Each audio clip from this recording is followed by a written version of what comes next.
Hello guys, welcome to my YouTube channel Shiva learning point. तो भाई कैसे हैं आप सब? आई होप आप सब बहुत अच्छे होंगे और आप सबकी तैयारी भी बहुत अच्छी चल रही होगी। तो भाई जैसा आप सबको पता है, हम टीचिंग एग्जाम की प्रिपरेशन कर रहे हैं। तो आज मैं ऐसा इम्पोर्टेंट टॉपिक लेके आई हूँ जो भाई हर टीचिंग एग्जाम में पूछा जाता है और बच्चे बहुत ज्यादा कंफ्यूज हो जाते हैं।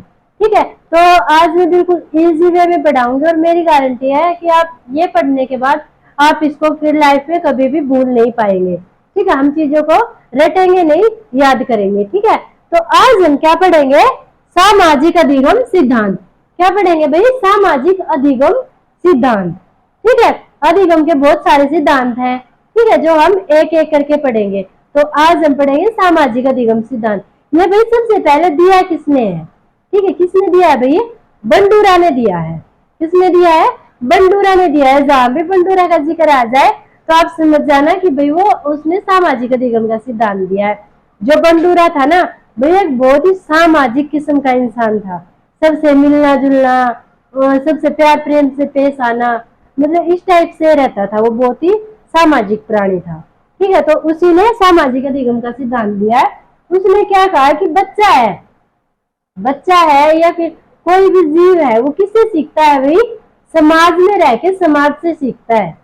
किससे सीखता है? समाज में रह के समाज से सीखता है। ठीक है, तो बंडूरा ने जो परिभाषा दी है वो क्या बोला है कि व्यक्ति अवलोकन, नकल और आदर्श व्यवहार के प्रतिमान के माध्यम से एक दूसरे से सीखते हैं। व्यक्ति कैसे सीखते हैं?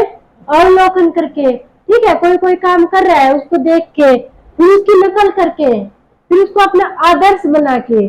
ठीक है, ऐसे इंसान, एक इंसान दूसरे इंसान से सीखता है। मतलब क्या है कि हम समाज में रह के समाज से सामाजिक बातें सीखते हैं। ठीक है, अब देखो भाई, जो ये बंडूरा थे ना, ये इन्होंने भाई 3 प्रयोग किए थे। ठीक है, 3 अलग अलग बच्चों पे 3 प्रयोग दिए किए। ये भाई सिनेमा जगत के मतलब के बहुत ज्यादा वो थे, रुचि रखते थे सिनेमा जगत में। तो इन्होंने क्या किया भाई, 3 बच्चे लिए अलग अलग, उनको एक एक गुड़िया दे दी। ठीक है, देखो भाई, ये 3 बच्चे हैं, 1 2 3, 3 अलग अलग बच्चे लिए, उनको एक एक गुड़िया दे दी। तीनों के हाथ में गुड़िया है। ठीक है, फिर इन्होंने एक एक फिल्म दिखाई उनको, तीनों को अलग अलग फिल्म दिखाई। इस बच्चे को जो फिल्म दिखाई वो एक सामाजिक फिल्म थी। ठीक है, वो जो समाज में मतलब कि आपसी प्रेम का जो संदेश देती है। ठीक है, उस टाइप की फिल्म थी। जैसे कि मान के जो जो आपने अगर कभी देखी हो तो परदेश फिल्म, या फिर परिवार फिल्म, घर फिल्म, जो पहले जमाने की फिल्में हैं। ठीक है, वो बहुत ही पारिवारिक होती थी, सामाजिक फिल्में थी। ठीक है, तो उस टाइप की फिल्म दिखाई इस बच्चे को। तो इस बच्चे ने क्या किया, जैसे किसी भाई घर फिल्म देखी, उस घर में क्या होता है, जो घर का बड़ा होता है वो सबकी देखभाल करता है, सबको टाइम पे खाना खिलाता है, बीमार होने पे दवाई देता है, मतलब बहुत अच्छे से देखभाल करता है। तो इसने भी वही व्यवहार इस गुड़िया के साथ किया। ठीक है, इस गुड़िया के साथ वही व्यवहार किया, इसको खाना खिलाया, इसको अच्छे से मतलब कपड़े पहनाए इसने, और इसके बाल वगैरह बनाए। ठीक है, इसके ऐसे अभी बुखार चेक किया, इसको बुखार है नहीं, भाई छोटा बच्चा है, वो फिल्म देख के ये भी एक्टिंग कर रहा है। तो ये क्या कर रहा है? सामाजिक एक्टिंग कर रहा है। जिस प्रकार की इसने फिल्म देखी, इसने घर फिल्म देखी, तो उसी की एक्टिंग कर रहा है। ये इसके साथ हाथ मिला रहा है, इसके साथ खेल रहा है, इसको खाना खिला रहा है। ठीक है, उसके बाद भी है दूसरा बच्चा, इस दूसरे बच्चे को फिर इसने फिल्म दिखाई। ठीक है, अब इसने कैसे फिल्म दिखाई भाई? जो प्रेम से संबंधित फिल्म थी वो वाली फिल्म दिखाई इसने। ठीक है, जैसे कि आशिकी 2 दिखा दी। ठीक है, आप देखना मत, पारिवारिक फिल्म बिल्कुल भी नहीं है।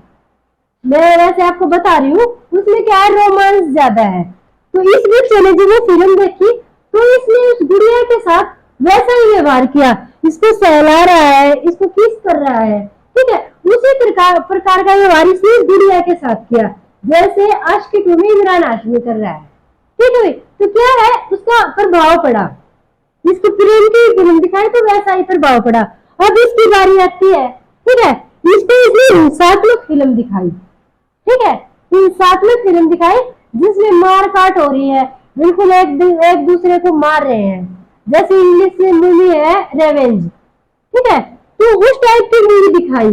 तो वो मूवी देख के इसने क्या किया, इस गुड़िया की गर्दन को तोड़ दिया, ठीक है। उस फिल्म में क्या था, एक दूसरे को मार रहे थे, तो इसने भी वही किया, गुड़िया की गर्दन को ही तोड़ दिया। तो क्या है, बच्चे तीनों बच्चे एक ही उम्र के हैं, मान लो तीनों बच्चे 7 से 8 साल के ही हैं, ठीक है। पर क्या है, तीनों को अलग अलग सामाजिक संदेश दिया गया। एक को पारिवारिक फिल्म दिखाई, एक को रोमांच से भरपूर फिल्म दिखाई, तो एक को मतलब हत्या मर्डर से रिलेटेड फिल्म दिखाई। तो तीनों ने वैसा ही बिहेव किया। तो निष्कर्ष क्या निकाला भाई, जो बंडोरा है उन्होंने निष्कर्ष निकाला कि बच्चों को ये नहीं पता कि उनको क्या सीखना चाहिए। भाई बच्चे है कोरा कागज होते हैं, उनको ये नहीं पता कि उनको क्या सीखना चाहिए और उनको क्या नहीं सीखना चाहिए। इसलिए बच्चों के समक्ष सदैव क्या करना चाहिए, हमें आदर्श व्यवहार प्रस्तुत करना चाहिए, ठीक है। क्योंकि जब हम बच्चों के सामने आदर्श व्यवहार प्रस्तुत करेंगे तो बच्चे भी रिपीट में वैसा ही व्यवहार करेंगे, ठीक है। तो इन्होंने अपने प्रयोग से सिद्ध किया कि भाई बच्चा जो है वो समाज से सीखता है, जैसे समाज में वो रहता है वैसा वो व्यवहार करता है। उसके बाद या कभी सामाजिक अधिगम के उपाय, जो बंडूरा जी है उन्होंने सामाजिक अधिगम के 4 उपाय दिए हैं कि किन किन उपाय से हम सामाजिक अधिगम कर सकते हैं, समाज से सीख सकते हैं। कैसे कैसे सीख सकते हैं भाई, ध्यान से, ठीक है। भाई ध्यान लगा के किसी भी चीज को जब हम ध्यान पूर्वक देखते हैं, जैसे इस बच्चे ने उस घर फिल्म को बहुत ही ध्यान पूर्वक देखा, तो जब उसने इसको ध्यान पूर्वक देखा तभी तो चीजों को कैच किया ना। तो सबसे पहले क्या आता है, ध्यान से। उसके बाद है अवधारण। अवधारण का मतलब क्या होता है, धारण करना, खुद में धारण करना। भाई बच्चों ने जो फिल्म देखी, ध्यान से देखी, तो उसके जो मेन पॉइंट थे उनको धारण किया ना।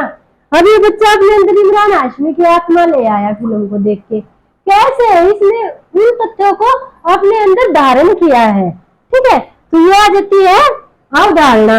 उसके बाद पुनः प्रस्तुतिकरण। अगर भाई किसी चीज की कमी रह जाती है, हम कोई चीज भूल जाते हैं, अच्छे से हमें याद नहीं रह रही है, तो हम क्या करेंगे, उस चीज का पुनः प्रस्तुतिकरण करेंगे।